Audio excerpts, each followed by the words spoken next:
Welcome to Racing Insights. My name is Aryan, and today we are here to talk about the Austrian Grand Prix's first day of running, free practice 1 and free practice 2. Let's talk about it, let's discuss, and let's see where everybody stands. Now, of course, I will say we will probably prioritize a little bit more free practice 2, purely because free practice 1 was a little bit unrepresentative because of various factors. One, the temperature, I would say, is the key reason why.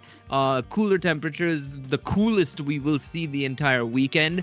And overall, also along with that, everybody was just doing their own thing. Of course, Red Bull and McLaren both struggled quite a lot in free practice 1 due to reliability issues with Norris. First and foremost, I think was the big one because he was out of the session for like 45 to 50 minutes. He wasn't even taking part. And on Red Bull side, Hajar was in the pits for about 30 minutes and Verstappen for about 15 to 20 minutes. Well, he got out and then stopped in the pit lane twice.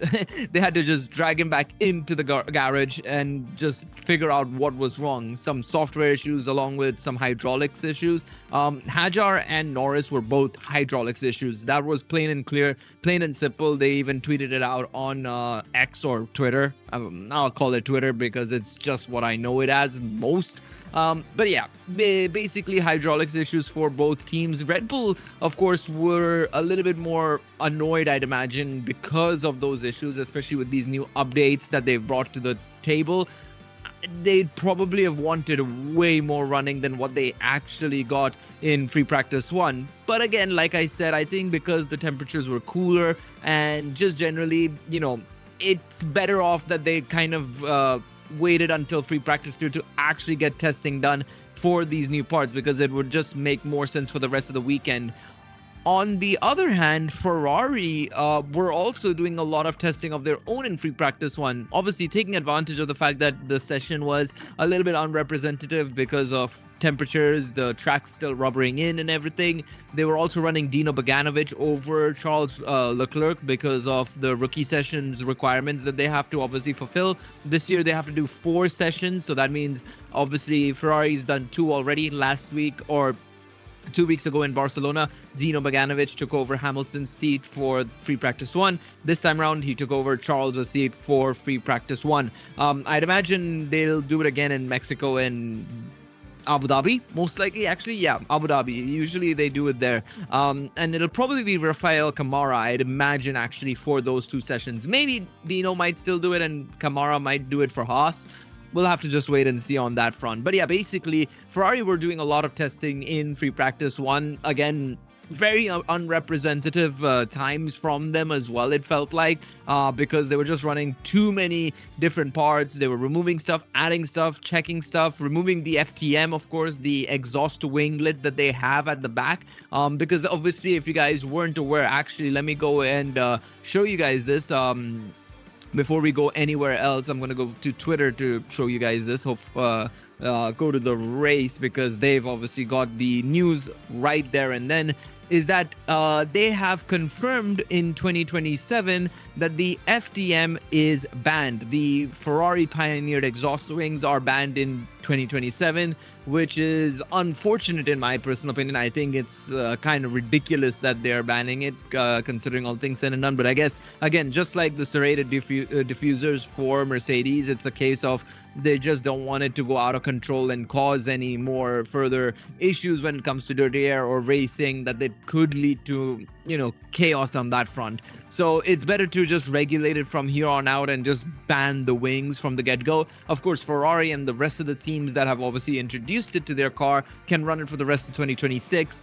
But 2027, they have to ban it. And Ferrari have already started testing it without it. Obviously, they're testing it more so without it for low downforce configuration circuits like Spa and, of course, Monza. So it's going to be useful there. But I do think that it's a shame that they've abandoned, because I think it's just a cool piece of tech. For me personally, as an engineer, as an aeronautical engineer, I think just the way they've innovated and added a winglet to the rear of the exhaust is something kind of cool, to be quite honest. And I think it's fascinating, obviously, to see all these innovations come through. I'm never one, even when the DAS or was introduced by Mercedes back in 2018, I thought it was a cool piece of tech. I mean, I was furious as a Ferrari fan, of course, that they didn't come up with something so ingenious and something that would just propel them to the front. Was it 2018? No, sorry, it was 2020. I don't know why I said 2018. 2020 is when they introduced it. But it was super cool and something super fascinating. But of course, that also got banned the following year. It's unfortunate, but that's just how it is. The FIA are killjoys, is what I would say. But yeah, so FP1 was quite redundant in that sense, purely because, again, like I said, every team was testing and everybody was trying to figure out stuff as they went along. The only team that seemed to, get to grips of everything basically in one shot was Mercedes. I mean, if you take a look at the live timing, let me go over to the live timing and see. There's big shout outs to Formula Timer, by the way, for obviously having all of this stuff here. It's obviously super handy to have this sort of stuff always. But let me see if I can get over to FP1, if I can, please. Thank you very much. But if you go through the long stints, Russell and Antonelli were doing the most laps out of all the big teams, I would say. Bogdanovich and Hamilton did some laps, but you can see just super inconsistent. They were continuously going back into the pits regularly to, change the setup and stuff like that. It's why their times are so different in free practice one. Mercedes were on it from the very beginning. They were just like, we're going to just get to those practice sessions and actually practice and not faff around with testing parts and stuff like that. They were like, we'll just carry on. So free practice one, that was the majority of the story, I would say. Was Red Bull, McLaren struggling a little bit with reliability woes, but getting to the track at the very least with all four cars. All four cars got a chance to set a lap time, do something on the track to get an idea of where they maybe want to start doing the setup work from. Mercedes and Ferrari, while both were able to get on track from the very beginning and with no issues, went two different paths, with Ferrari obviously just working on stuff for the rest of the season and potentially even next season technically as well, and Mercedes on the other hand just working on getting to grips with this race specifically, of course. One thing also to mention as well that we didn't know at the time in free practice one was that Ferrari had already introduced the new power unit. Now, the problem is that we actually don't know if they're running the PU at max level, because if you take a look at the live timing and go over to the second practice sessions timings, we can see the timings on the left over there. I'm hoping I'm pointing in the right direction. If I'm not, well, tough luck. That's what we're gonna have to deal with. Antonelli ended up first position at the end of the session on soft tires, setting a 1:07 dead, basically, which is a very good time considering he's over 2/10 ahead of the next car, which is Piastri, and nearly 6/10 faster than Russell. Russell was struggling. You could see that he was struggling with a little bit of understeer. He wasn't feeling as confident in the car. You could tell when he was going through turns 9 and 10, especially, as well as that the quick chicane after going into sector 3, coming out of sector 2 into sector 3, right?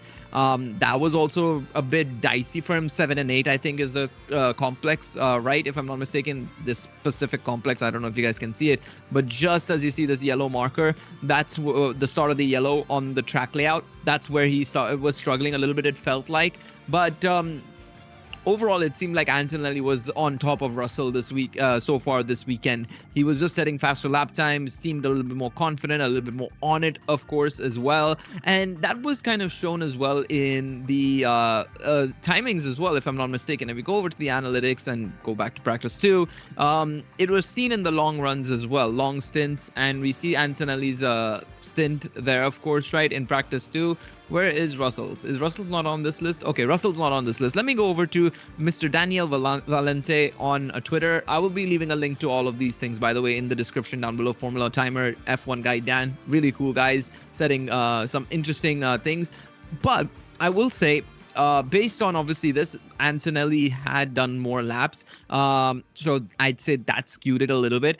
Antonelli was only half a tenth at most. It's 0.045 behind Russell. He did an extra lap, mind you, and I would say this 11.5 is a little bit disingenuous, it seems like. I feel like he might have encountered some traffic and stuff like that along the way, but still an indication that the Mercedes are far and away superior, because if you look at the rest of the times from everybody else, they are about 2 tenths behind at the minimum. Norris is the closest to the Mercedes boys with an 11.4 as his race pace, followed by the likes of Verstappen, Piastri, and Hamilton, all in the 11.7s. Hadjar then in the 11.9, and Leclerc in the 12s. These are all on medium tires, of course. The long runs were done on medium tires.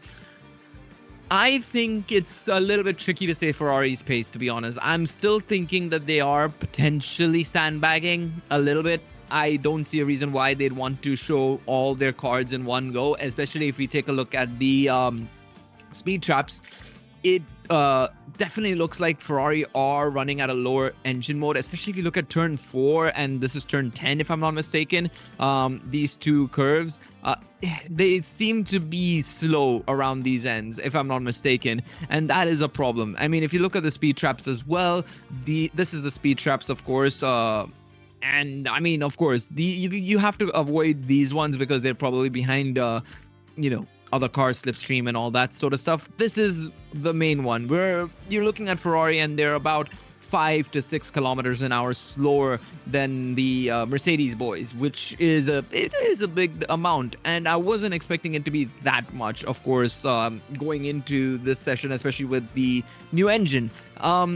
Now, could I be wrong and they are that slow? It's entirely possible, but I am going to hope and pray that that's not the case, because it would be nice to see Ferrari challenging, of course, for the championship, and it not just being, again, Antonelli and Russell, and especially if Antonelli is leading by like 50 points come the end of the weekend, based on the fact that Antonelli is generally looking a little bit more confident, a little bit more on top of things.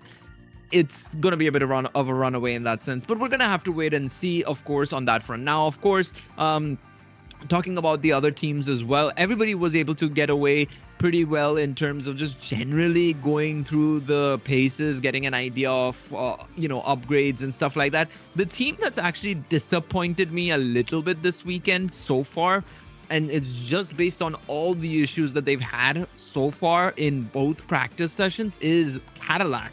I came into this weekend talking about, of course, if you haven't watched my preview, go check it out. I made some really bad predictions based on the race pace and also the timing board. To be honest, I might have to delete that video soon, otherwise people are going to come after me.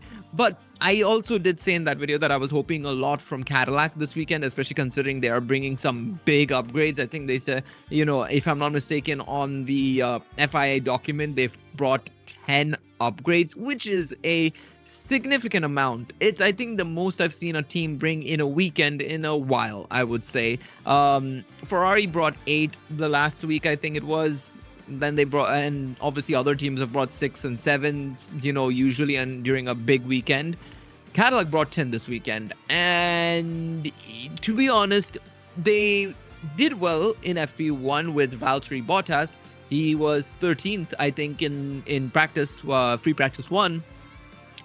But that doesn't mean that the car was running well, because the car was just breaking down. I mean, in FP1, Perez's car was breaking down on the right-hand side, like bits and pieces were falling off the car. And then towards the end of the session, it just kept switching on and off, and then it just completely switched off at the end of the session.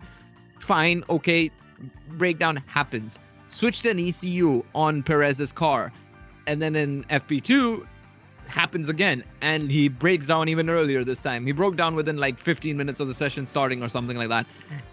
It didn't work, and then Bottas was having constant issues, and then at the end he had to retire. Basically, he had to go back into the pits because the car was overheating way too much. So whatever Cadillac has done, I don't think they've thought about reliability at all in any of those upgrades, because it's a damn shame, considering all things said and done, when it comes to Cadillac, because they're a new team. operations brand new, everything is brand new for the team. But like, I feel like there is also a degree of like, okay, I think it's enough now. It's enough. We have to see you guys actually bring performance and also consistent reliability now. You can't have bits and pieces breaking. We let it slide for a first couple of races. That Canada incident of the suspension just completely failing is shocking to me, to be quite honest. Again, like I said, it's something I expect in the first couple of races, but not now, to be honest. I still feel like as an institution, you are Cadillac, you are sponsored by GM, you have racing pedigree. I know you're a fresh team to the sport. That does not mean you come in and bring in a broken car, basically. I am sorry. I'm being a little bit harsh here towards Cadillac, but I feel like I had higher expectations of Cadillac that aren't being met, to be quite honest. I genuinely believe that.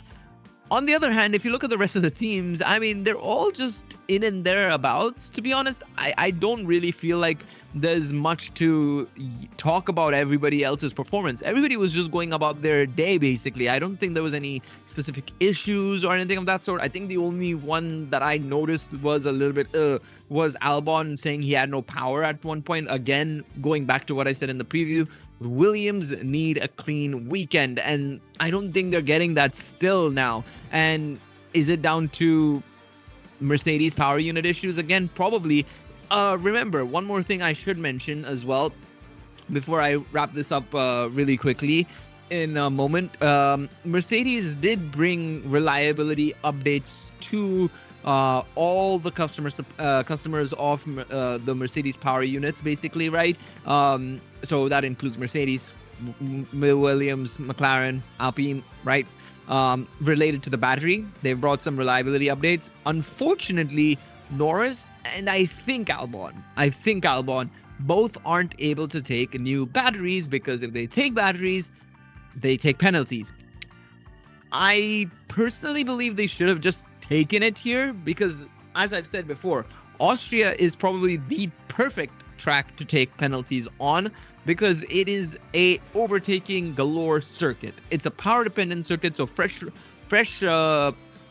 parts, and also a easy to overtake track. I think it makes the most sense. At the same time, however, I do kind of see potentially a point in that it's a short track, easy to get overtaken for one, and two, easy to get lapped as well. I can see that being the reason why they didn't go for the penalties in that situation. They're probably going to hold it off to Belgium, is my guess, which is far away, to be honest. Maybe Silverstone. They could do it at Silverstone, but again, I feel like Silverstone's also a pretty dangerous track to take penalties on, just because of how technical the circuit is in one sense, and two, easy incidents can happen super easily, especially when you're in the mid pack. So I personally feel like it would have been better here, but what do I know? I'm not hired by the teams. The teams are hiring the big guns to do these decisions. They're the ones paying the big bucks to make these decisions. So let's see if they're right and I'm wrong. Let's see. But yeah, let me know what you guys think, of course, of what's happened in Free Practice 1 and Free Practice 2. If you have any questions in regards to the sessions or anything of that sort, let me know in the comment section down below. I am a bit disappointed so far with, like I said, Cadillac's performance, and Ferrari are a bit concerning right now to me personally. But I do think we'll see a bit of a different day tomorrow. I have a sneaking suspicion Ferrari is not showing everything, but I could be wrong. Ferrari has disappointed me in the past, and I will put my hands up and say I am a fool for always falling for it. But you never know. Let me know what you guys think in the comment section down below. I'm curious to see what you guys have to say. Thank you guys so much for watching. I'll see y'all in the next one. Until then, take it easy, everybody. Bye bye.